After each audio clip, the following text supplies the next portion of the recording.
Hi there, Taurus. Welcome to your reading. This is Yetta Pearl, and this is your general angel reading for the week of December 27th through January 2nd of 2022. Shocking, right? So the first thing I need to say then is Happy New Year.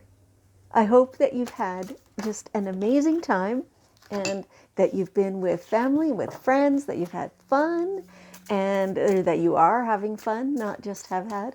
And yeah, that everything good happens to you during this magical week of fresh new beginnings. Yes. Okay, so let's see what messages your angels are coming through with for you for this week. And we almost have all the cards out. We need two more. So let's just see. So the unicorn, whoa! Unicorn cards, and they're kind of flippery. They're almost like mermaid flippers, but they're the unicorns. Anyway, let's just see what they're going to tell us for you for the week in a minute. All in divine timing. So, okay. Oh, there's one. And there's the last one. Okay. Here we go. Well, this looks pretty good. Yeah, it looks pretty good. So, first of all, part of your life purpose involves teaching, guiding, and helping young people. So, this could be your own children. It could be other people's kids. It could be the neighborhood kids. It could be that you're a teacher or a daycare worker or something like that, babysitter. Or, it could be kind of new to you that this is actually part of your life purpose. So just let it settle in your gut. And honestly, if it doesn't resonate for you, then don't make it resonate. This could be a seed. It could be a precursor.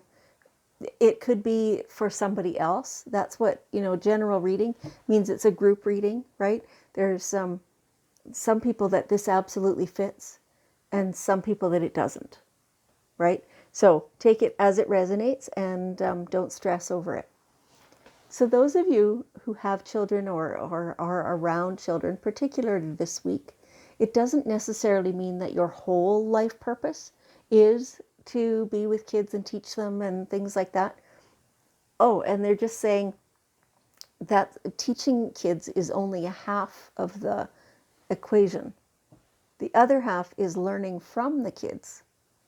Because, they've been in divine way more recently than we have. And we forget things that they still know. So don't try and train that out of them. Make it so that you relearn it from them. Right? It's not all one-sided. Yeah. So see what you can learn from them as well. But keep in mind to keep your behavior appropriate for those kids who are observing you. That's what's coming through as well. So, family friendly. Right. Okay. All right. So there's feeling here of forgiveness. And it feels very much like self-forgiveness. Like there's things that you've done in your life, in your past, that you're upset with yourself for. Every single human, I believe, is like that. It's time to forgive yourself. This has nothing to do with other people. Even though, if you're sitting there going, okay, so when I did that, that really hurt that other person. And if I forgive myself for that, how will that feel for them? Right? So if you feel the need, you can definitely, attempt to make amends to that person that you're thinking of.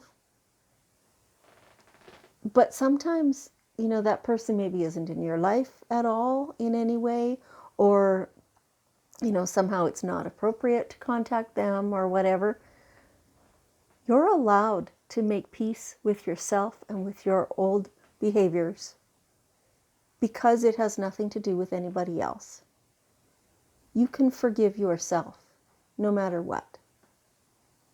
And when you do that, then it makes it so that you, your judgment of yourself changes. You're more accepting of yourself. Now, this is not permission to go out and do all kinds of nasty things to people. That's not what we're talking about. We're talking about accepting yourself the way you are.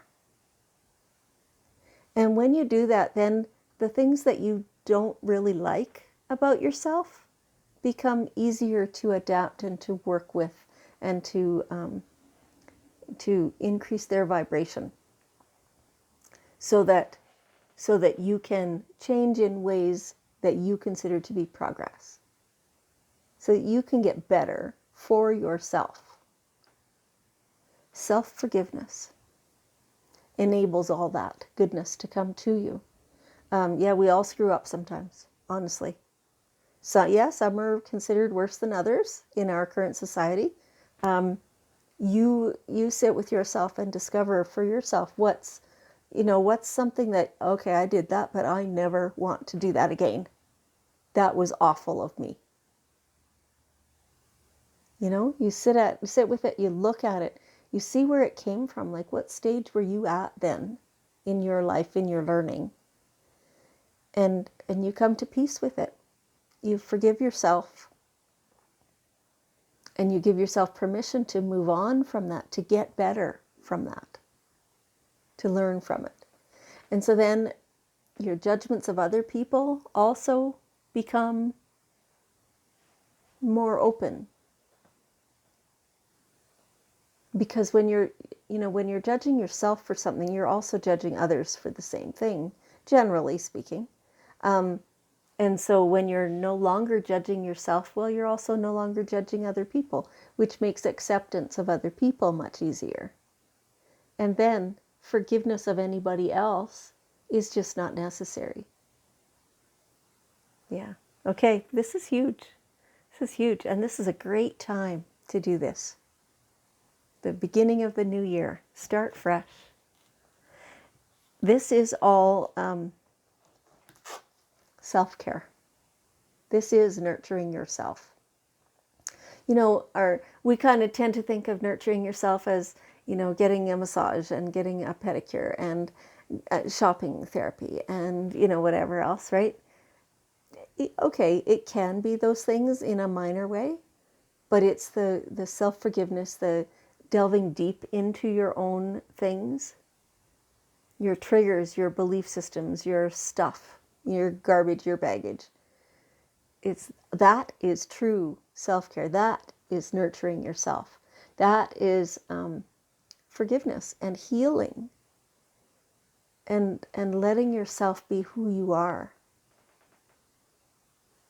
That is nurturing yourself. So that's what you're doing with this self-forgiveness. And it's beautiful and it feels so good. And then it's like there was a cage, there was a wire around you holding things tight, and now that cage is off and you can actually stretch and breathe deep. Wow, like holy cow. Good for you, Taurus. Good for you. That's awesome. So there's something that you're doing or handling or inventing or creating that you don't quite know all the details of how to do that. Get somebody who does know those things and ask for their help, hire them, trade with them, whatever it takes. Something like that to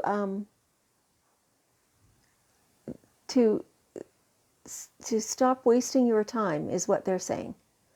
It's like you're trying to do all these things and be completely self-sufficient just so that you don't have to call in anybody else. It feels almost like because you feel like you can't pay them. But partly it's because you I don't know, you want to learn everything, you want to do everything. But in this case, like it's way better for you to just call in the expert and they can get it done in, like, compared to you, in record time. And so then, okay, if you're paying them a little bit, well, it's well worth it. Because you would have spent how much time and struggle and effort on that thing this person already knows how to do that. And so get them to come and do that on your behalf. It'll be well worth it.